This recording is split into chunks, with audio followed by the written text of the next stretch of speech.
মাননীয় অর্থমন্ত্রী একটা বাক্যই বারবার বলেন যে বিএনপির সময়ে এরকম কোনো রেকর্ড নাই যে আর্থিক খাতে বিশৃঙ্খলা হয়েছে। উনি কিছুক্ষণ আগে অস্বীকার করলেন যে বাংলাদেশ ব্যাংকের গভর্নর একটা রাজনৈতিক নিয়োগ, তাদের দলের নির্বাচন কমিটির সদস্য, এবং তিনি এটা অস্বীকার করলেন। আমি মাননীয় স্পিকার টিআইবির একটা তথ্য আপনাদেরকে দিচ্ছি।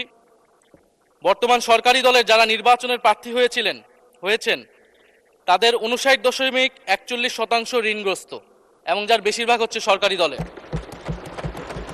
সংসদ সদস্যদের 11,000 কোটি টাকার বেশি ঋণ রয়েছে, যার অধিকাংশই সরকারি দলের। এদের অধিকাংশই ঋণ খেলাপি ছিলেন, নির্বাচনের আগে কিছু টাকা ঋণ দিয়ে পুনঃতফসিল করে নিয়েছেন। এবং বর্তমান যে বাংলাদেশ ব্যাংকের গভর্নর, তার স্পেশালিটিটা কি? তার স্পেশালিটি হচ্ছে এই ঋণ পুনঃতফসিল করা, এটাতে তিনি এক্সপার্ট। ফলে তাকে বাংলাদেশ ব্যাংকের গভর্নর কেন দেওয়া হয়েছে এটা খুব পরিষ্কার মাননীয় স্পিকার।